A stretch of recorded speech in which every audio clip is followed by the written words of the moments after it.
forgotten, right? Christ said, "Come unto me, all ye that labor and are heavy laden, and I'll give you rest." And in your mind you thought, because I had been praying for this all year, all month, and it seems I haven't gotten answers the exact way I had pre-imagined it. So for that reason, you concluded that Christ has forgotten about you. Christ says,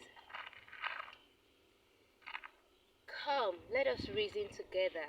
Is your sin white? Is your sin like crimson? It will be as white as snow. Is it red like scarlet? It will be as white as wool." And you thought that because situations happened and parents gave birth to you out of wedlock and had to train you up in a shack or a ghetto area. So for that reason, you think that Christ has no intention for you.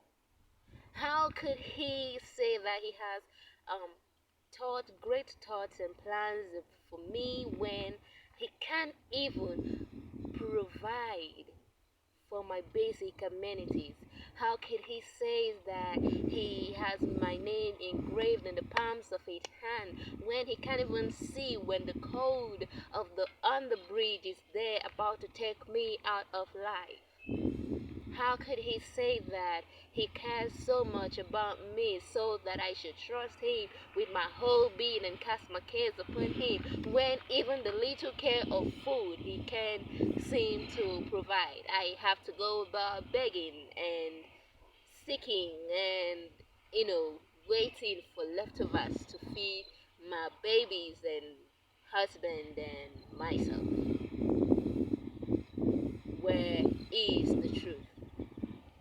Don't tell me he has not forgotten about me. Don't tell me he's mindful of me when I keep praying for one particular thing and it seems that nobody is answering me. It seems like I'm wasting my energy praying and crying unto someone who I can't even see. How do I know he has my thoughts at heart? How do I know he hasn't forgotten me? How? How can you tell me that he didn't forget about me and I'm having to struggle with addictions and addictions and health challenges that are threatening to take away life from me, keeping me in dear pain, crazy pain, that I can't even sleep. I dread the thought of waking up. I dread the thought of leaving the next moment because who knows what would trigger the pain and it will come all raging and crazy angry at me again. And you said he didn't forget me. Prove it that he didn't forget me.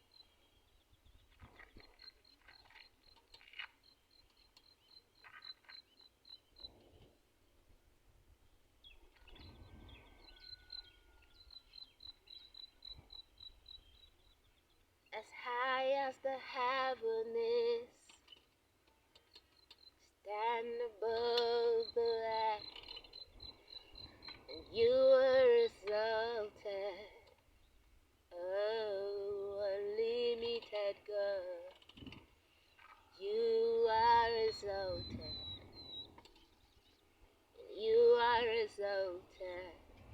Oh, you are exalted. Hey, unlimited God.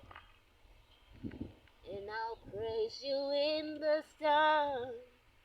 I'll lift my voice for who you are. No matter what you say, and every tear I cry, that you hold in your hands.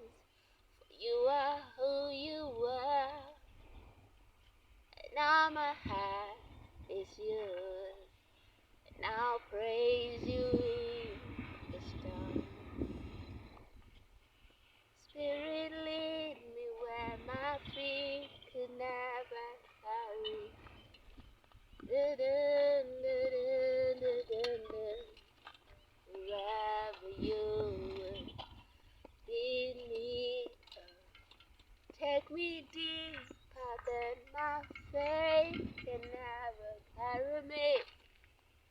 'cause you were my all in all. Forever I'll praise your holy name. Yes, singers sing when prayers come, and everybody thinks that we've got it all put together. They sing hymns and songs and praises and make us know that this God is really good. They sing psalms and hymns and rejoice and cry, even when beneath their skin is the pain and torn of circumstances.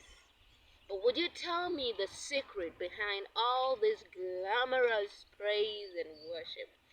Would you tell me the secret behind the tendency to stand and praise even when the storm is raging? Yes, I will tell you. First, whether or not you believe it, I want you to know that there is a God. If there is not, now tell me, who gave the butterfly all it takes to go through the process of cocoon and then come out pupa and come out being beautiful and making nature look so amazing? Who gave the sun the very essence of time calculation to be able to know when to be hot and calm?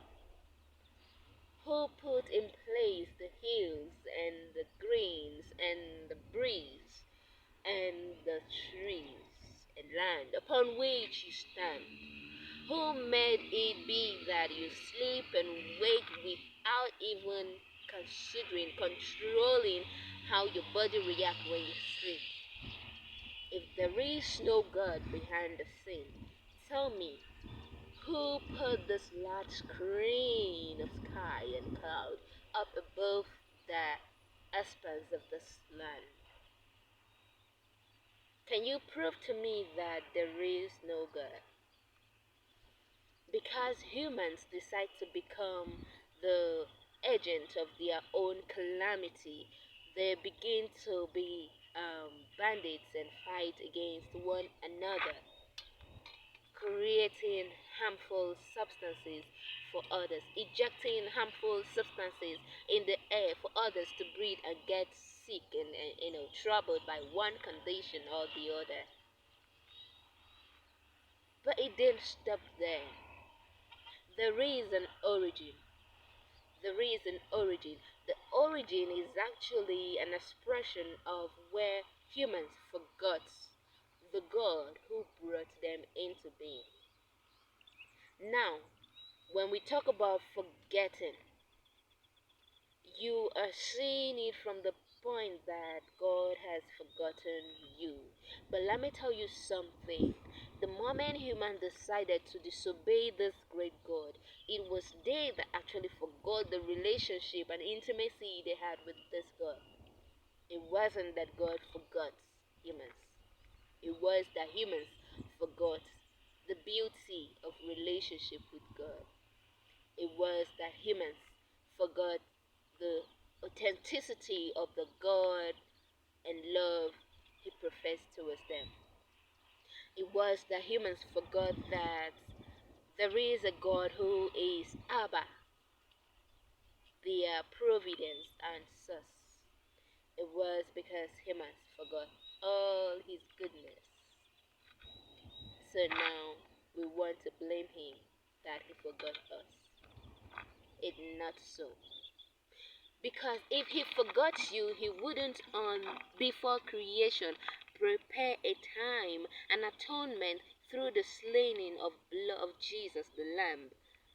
Even before you failed, he brought that remedy into being. So it wasn't a matter of him forgetting you, but a matter of you forgetting his existence and plans and purpose for you. It wasn't that he doesn't have it all put together for you, but because you chose to follow your will and use your choice very much against his will, you came into been in situations that put you where you are. Don't get me wrong. Sometimes you don't even know the origin of what you're going through. But then, because man fell, we fell from the beauty of Eden. We fell from the beauty of his love and provision in Eden. Now we are having to battle with all that comes with the falling and the circles of pain that keeps revolving. But even at that, he never ceased to behold us. He never ceased to make plans and provisions for us. That's an expression of a magnitude of love that nothing could explain. A magnitude of love that sees you even in the midst of your even in the midst of your rebellion. He comes and put his hand right beneath so that you don't get sunk into the ocean of sin and into the claws of the enemy. He comes to still keep you and give you life, and that is a miracle. You were planning to go kill somebody and he gave you life to still and live till the next day which you want to go kill somebody. That is him doing the miracle of his love. Waiting and hoping that one day you will see the little bits and pieces of his expression of love for you, and then embrace his very own expression of love in the person of Jesus. He died to let you know that you were not forgotten. He died to let you know that he still has you in mind. So come. Today he says, come. Just call, and he will come find you and pick you up. He didn't forget you, and stop forgetting him.